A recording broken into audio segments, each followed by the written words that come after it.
Biasa tuh, Kira ini yang misalnya kondangan.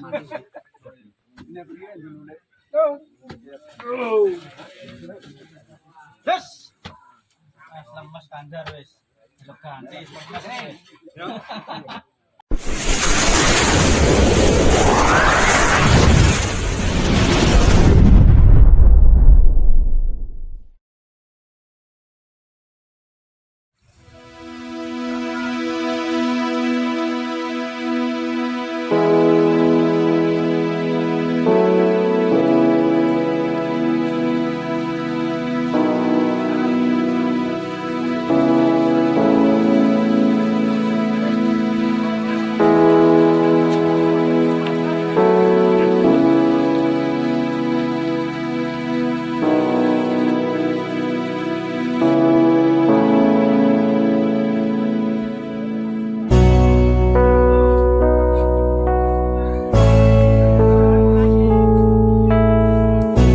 Dia terbang di India, malaikat itu nyusul ya terus diambil karena sesuai apa? Ya, sesuai perintah harus memang diambil di India. Nah, kemudian saya akan memang dipesenin untuk memperkuat apa ya, nakes, teman-teman semuanya lah pasien. Tapi saya cerita dimulai dari yang seperti ini saya sengaja karena memang ya hidup itu seperti inilah, pasti kita semua akan mengalami kematian, cuma inginnya kita ya hidup itu ya sehat ya, terus kalau mati itu ya ada punya utang karena berat nanti utang. Saya tidak tahu fikihnya itu, kalau utang pribadi itu hisabnya berat, kalau utangnya lembaga itu gimana itu, dihitung salahnya direkturnya, dihitung salah karyawan yang minta naik apa gaji. Saya tidak tahu kayak utangnya Indonesia itu yang disalahkan itu menterinya apa presidennya, apa yang selalu mengajukan gaji 13. Tidak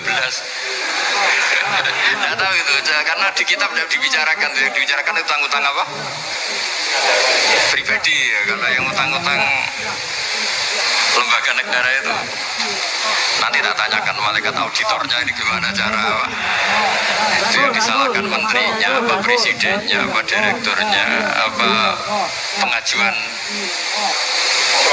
proposal itu. Nah singkat cerita itu kalau ngadepin kematian atau sebenarnya yang ngadepin kehidupan juga kita ini, inna sholati wa nusuki wa mahyaya wa mamati lillahi rabbil alamin. Saya bicara ilmunya dia. Misalnya si A itu sebenarnya sudah ditulis dia mati karena kecelakaan. Yang satu ditulis mati karena sepuh, karena tua. Yang satu mati karena tersedak, yang satu mati karena ngelindur. Mungkin yang satu mati karena tenggelam. Sehingga sebetulnya andaikan kita melihat Loh Mahfud, kita ini ya naif. Saya berkali-kali ngaji bilang, kadang kita ini takutnya sampai saking takutnya dari motor ngelamun, gara-gara ngelamun gitu. Andaikan malaikat tuh kok suka bully, tawain gitu. Kamu catatannya kecelakaan, kok yang kamu takuti apa? Covid. Tentang sejarah misalnya kita pernah hidup tanamkan kebencian sesat, terus ke bawah. Anak cucu kita dikandani jogeman cocok wong iku musuh bapakmu mbahmu itu. Sehingga anak cucu itu dendamnya diwariskan. Wong dendam kok dia apa? Wariskan. Termasuk utang itu. Ketika kita jabat ingin rumah sakit ini mewah, pikirannya kok isdadi, aku seleren semikir direktur berikutnya itu tidak tahu itu nanti hisabnya ke siapa. Saya ulang lagi ya. Maka dalam satu ayat dikatakan laqad kunta fi ghaflatin min hadza fakashafna anka ghita'aka fabasarukal yauma hadid. Manusia ketika di dunia itu dianggap tidur itu dengan tanda kutip itu bodoh itu tidak tahu. Fakashafna anka ghita'aka, nanti setelah kamu mati itu pinter. Tapi ketika Anda pinter sudah meninggal, sudah tidak bisa memperbaiki kesalahan-kesalahan kita. Nah kenapa kita dikatakan sekarang ini tidur? Karena kita ini sering menyaksikan sesuatu yang sebetulnya tidak ada hubungannya dengan kita, tidak ada hubungannya dengan kebutuhan kita. Misalnya kita ngelamun, berkhayal, ingin hidup kaya raya, sejahtera, jabat, orang lain anak buah semua. Ternyata itu nggak penting ketika kita di akhirat. Yang penting adalah Anda meninggal dalam keadaan menghamba kepada Allah Subhanahu wa ta'ala. Saya berkali-kali ngaji, kalau saya berkali-kali bilang Andaikan hati kita nanti direkam Allah, nanti di akhirat sudah direkam, orientasi kita direkam nanti. Pak Agus misalnya ingin punya mobil, punya rumah mewah, punya apa, terus orientasinya gitu. Di depan Tuhan yang menyuruh kita, mensyariatkan kita, inginnya itu ya jadi hamba Allah terbaik, jadi kekasihnya Allah, jadi hamba yang bersujud, dari hamba yang bersedekah. Jadi ini kan tidak sambung, ada cita-cita versi Allah yang dianjurkan Allah, yaitu bercita-cita jadi hamba yang soleh, yang bermanfaat, yang memanfaati orang banyak. Kemudian ini ada cita-cita yang hadun nafsi, ingin mapan semua orang anak buah. Hal-hal seperti ini itu harus kita jaga, jangan sampai terjadi. Makanya di semua kitab pertama mendahulukan bab niat. Niat itu ya faman kana hijratu ilallah wa rasulih fa hijratu ilallah wa rasulih. Orang baik itu orang yang orientasinya itu menuju Allah Subhanahu wa taala. Lalu yang kurang baik adalah orang yang orientasinya itu ya harta, perempuan, pokoknya inginnya itu hal-hal yang kepentingan dirinya sendiri. Nah lalu kenapa kita kadang tidak tahu? Ya tidak tahu itu karena tadi kita kalau tidak wiridan itu tidak punya efek samping. Tapi kalau kamu nggak punya uang kan terus lemes. Karena ngerti itu terus uang itu penting, wiridan tidak penting. Nah dari kesimpulan itu sebenarnya kita menjadi bodoh. Karena menjadi bodoh ketika Anda meninggal ternyata uang ini nggak penting, wiridan ini penting. Tapi tahu kita terlambat setelah kita meninggal. Nah di sini saya ingin mengingatkan apapun kondisi kita, yang jelas itu ingat selalu kepada Allah Subhanahu wa taala. Caranya ingat gimana? Kata Nabi, kamu bayangkan musibah yang lebih ekstrim, kamu akan tahu yang kamu alami itu ahwanu wa aisar, yang kamu alami itu ringan sekali. Ringan seringan-ringannya.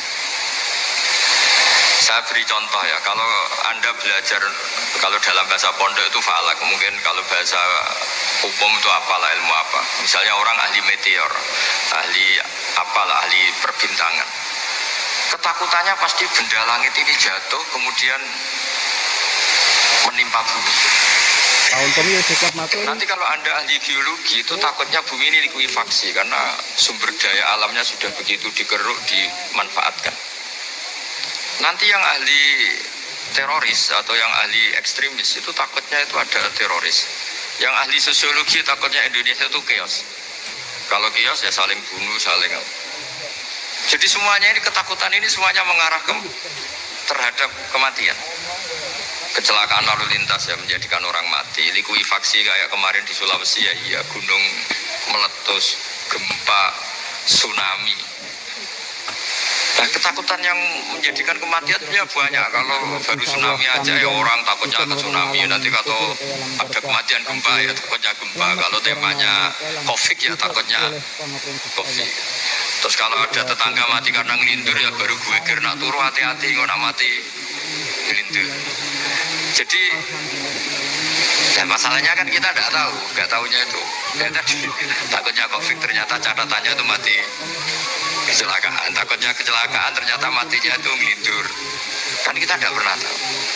Dari tidak pernah tahu itu kemudian agama datang dengan anjuran sudahlah kamu tawakal bahwa semua urusan kamu di tangan Allah Subhanahu wa taala. Inna sholati wa nusuki wa mahyaya wa mamati lillahi rabbil alamin la syarikalah. Yes, ibadah kita, sholat kita, hidup kita, mati kita semua di tangan Allah Subhanahu wa taala.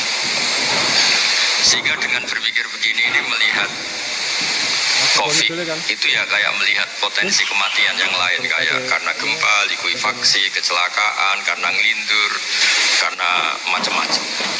Kenapa saya membuat atau menyarankan ya supaya orang berpikir demikian, supaya bersyukur bahwa kita ini dihimpit, disekelilingi penyebab kematian tadi. Kalau kita ahli meteorologi mungkin takutnya itu asteroid jatuh, terus kemudian meteor jatuh yang nggak habis digesek oleh sistem alam, terus macam-macam. Yang ahli gempa juga takutnya gempa, yang ahli tsunami takutnya tsunami, yang ahli sosial takutnya Indonesia chaos, kemudian saling bunuh, saling dan sebagainya dan sebagainya.